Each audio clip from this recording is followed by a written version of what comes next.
बुनिया हवे राजा जी तोहरे नहीं आके सजला बा सपनवा हमार तोहरे से।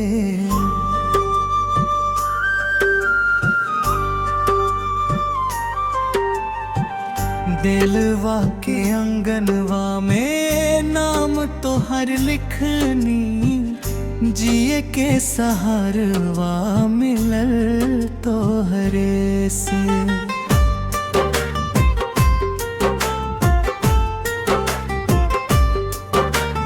जब से नयनवा मिलल हो, मनवा में प्रेम फूलवा खिलल हो। चांदनी रातिया माँ तोहरे के सोची, सास सास में तोहर सुगंधिया घुलल हो। हंसी तोहार लागे जैसे सावन के बहार, बोली तोहार लागे मधुर रस की धार। हर जन्म में चाही साथिया तोहार, तू ही बाड़ा दिलवा के सिंगार। बुनिया हवे राजा जी तोहरे नहीं आके सजला बा सपनवा हमार तोहरे से।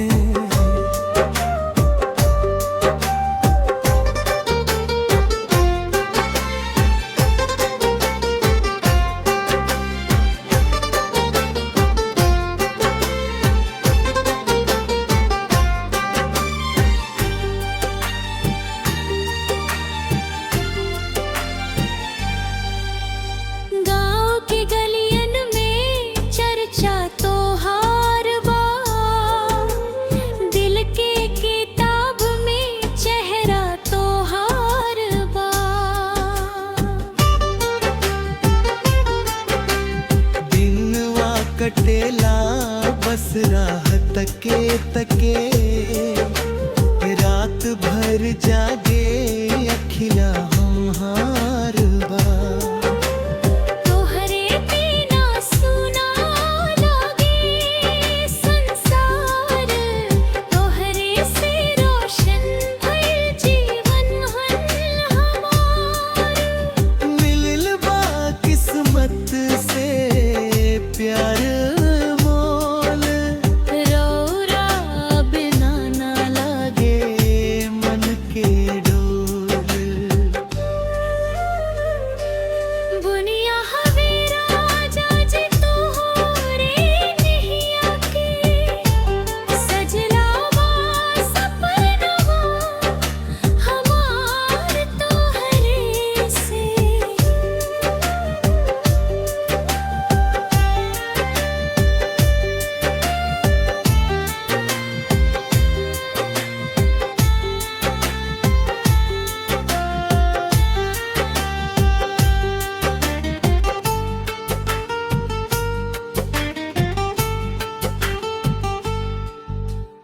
मेले में घूमी संग संग चली, हाथवा में हाथ ले दुनिया भूली।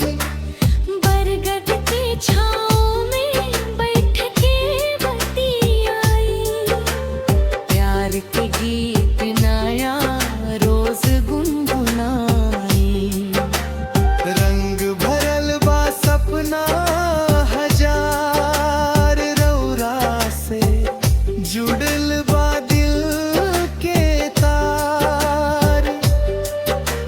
सुख दुख में बनिहा हमार सहारा, जन्म जन्म के तू ही प्यारा। नैया के डोरिया मजबूत रहे, विश्वास के दीपवा हमेशा जरे। जितना दिन रही धरती आकाश, यीशु